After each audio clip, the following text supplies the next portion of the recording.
Jika suami lebih menyayangi orang tua dan adik-adiknya, lalu menelantarkan anaknya, tidak mau menemui anak. Bisa jadi ini kejadian, saya tidak mau menemui anak saya karena apa? Kalau saya nemuin anak saya ketemu ibunya. Itu ini, jangan-jangan ibunya nggak bener. Assalamualaikum Buya. Assalamualaikum. Mau bertanya, jika suami lebih menyayangi orang tua dan adik-adiknya, lalu menelantarkan anaknya, tidak mau menemui anaknya sampai bilang tidak menyayangi anaknya dan bilang lebih menyayangi orang tua dan adiknya. Tetapi nafkah ke anak ada ngalir, itu pun sedikit. Cuman tidak mau menemui dan mendidik anaknya, dan dia meninggalkan anak istri. Bagaimana hukumnya Buya terhadap laki-laki seperti itu? Dan sebagai istri harus bagaimana menghadapi suami atau bapak seperti itu?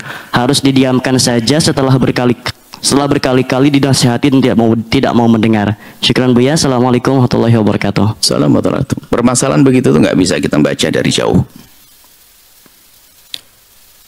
Tapi yang jelas dia masih beri nafkah. Dia tidak mau menemui anak. Dia sayang kepada ibunya. Sayang kepada ibunya benar. Sayang kepada saudarinya benar. Tapi kalau mengatakan dia tidak mau sama anaknya tidak benar. Cuman kita perlu membuktikan kebenaran kalimat ini. Bisa jadi ini kejadian, saya tidak mau menemui anak saya karena apa? Kalau saya nemuin anak saya ketemu ibunya. Itu ini, jangan-jangan ibunya nggak benar ini. Jadi ya, karena buktinya nafkah masih mengalir. Saya tidak tahu, saya tidak menyalahkan suami dulu. Jangan-jangan Anda sebagai seorang istri yang salah. Mungkin Anda terlalu bikin kesel, Anda nggak bener, Anda ini. Jadi dia tuh mau nemuin anaknya sudah pengen. Cuman karena anaknya di bawah rengkuan Anda, lalu tidak ketemu. Bisa jadi begitu. Makanya saya tidak tahu, nggak bisa saya jawab dari jauh. Karena buktinya katanya beri nafkah. Lalu masuk ke aneh tuh anak darah dagingnya. Atau memang Anda terlalu bikin kesel sehingga mau nemuin anak saja. Aduh, nemuin anak pasti ketemu. Karena bahasanya Anda menuntut harus gini. Nah ini mungkin saya koreksi kepada Anda dulu yang bertanya. Nah, makanya kalau bertanya kepada kami itu kadang-kadang kena cambuk dulu, itu biasa. Saya tidak tahu, saya dari jauh.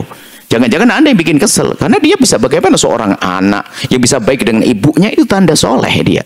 Baik dengan saudaranya tanda soleh. Mustahil sebetulnya dengan darah dagingnya, kecuali darah dagingnya sudah tercemar dengan yang lainnya. Mungkin telah dididik oleh ibunya memusuhi dan sebagainya, mencaci. Kan ada kalau sudah cerai grup-grup kan, ini grup ibunya, grup suaminya. Sehingga seorang ayah menemui anaknya, nanti anaknya juga nyaci saya. Mending tidak usah bisa saja sebetulnya cinta, tapi karena terhadang oleh Anda sebagai istri yang tidak baik, mungkin. Tapi kalau Anda memang istri yang baik, anak juga baik, kemudian mantan suami Anda nggak nemui, berarti mantan suami Anda nggak bener itu. Nah, ini gitu saja. Tergantung siapa yang dengar ini. Kalau yang dengar suaminya ya Anda nggak bener ya suami. Kalau anak kok dijauhi itu nggak bener. Masa anak jauhi anakmu sampai kapanpun. Istri ya bisa cerai.